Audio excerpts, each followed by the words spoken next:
আপনার স্ত্রী আপনার অন্ধকার জীবনের আলো। সুখ দুঃখে যে ছায়ার মতো পাশে থাকে, পরামর্শের হাত বাড়ায়, ক্লান্ত শরীরের স্বস্তি ফেরায়, তিনিই আপনার অর্ধাঙ্গিনী। এই মানুষটিকে ব্যস্ততার অজুহাতে কখনোই অবহেলা করবেন না, তুচ্ছও ভাববেন না। কাজের চাপ যতই থাকুক, দিন শেষে তার জন্য সময় বের করুন। আপনার সময়ের একটু অংশ তার জন্য অমূল্য। তাকে সময় না দেওয়া মানে ভালোবাসার গাছে পানি না দেওয়া, যে কাজ একদিন শুকিয়ে যেতে পারে।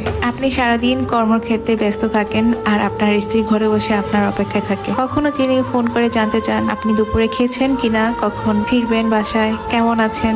এই ছোট ছোট প্রশ্নগুলোর মধ্যে লুকিয়ে থাকে তার অগাধ ভালোবাসা। বিয়ের কিছুদিন পর হয়তো মোবাইলে লম্বা আলাপ কমে আসে, তবুও তার খোঁজ নেওয়া থামে না। আপনার ব্যস্ততার অজুহাতে তার ভালোবাসার উত্তরে অবহেলা দেখানো কখনোই ঠিক নয়। আসলে নারীরা তো বেশি কিছু চায় না, চায় সামান্য একটু সময়, একটু আদর, একটু যত্ন, ছোট্ট একটি উপহার অথবা কিছু মুহূর্তের সঙ্গেই তাদের মন ভরে দেয়। এতে সংসার শান্তি নামে সম্পর্ক হয় আরো মধুর। তাই রাগ বা বিরক্ত নয়, হাসি মুখে কথা বলুন। যদি কোনো কাজ থাকে ভালোভাবে বুঝিয়ে বলুন, দেখবেন ভালোবাসায় আন্তরিকতা বাড়বে, সম্পর্ক আরো মজবুত হবে। আপনার স্ত্রী আপনার সুখ দুঃখের চিরস্থায়ী সঙ্গী। তিনি আপনার সম্মান, আপনার শান্তি। তাকে অসম্মান করা মানে নিজেকে ছোট করা। ভালোবাসুন তাকে, সময় দিন তাকে, সম্মান করুন তাকে। কারণ জীবনের সব ঝড়ঝাপটায় পরে হাতে আপনি ভর করবেন, সেই হাতটি আপনার প্রিয় স্ত্রীর।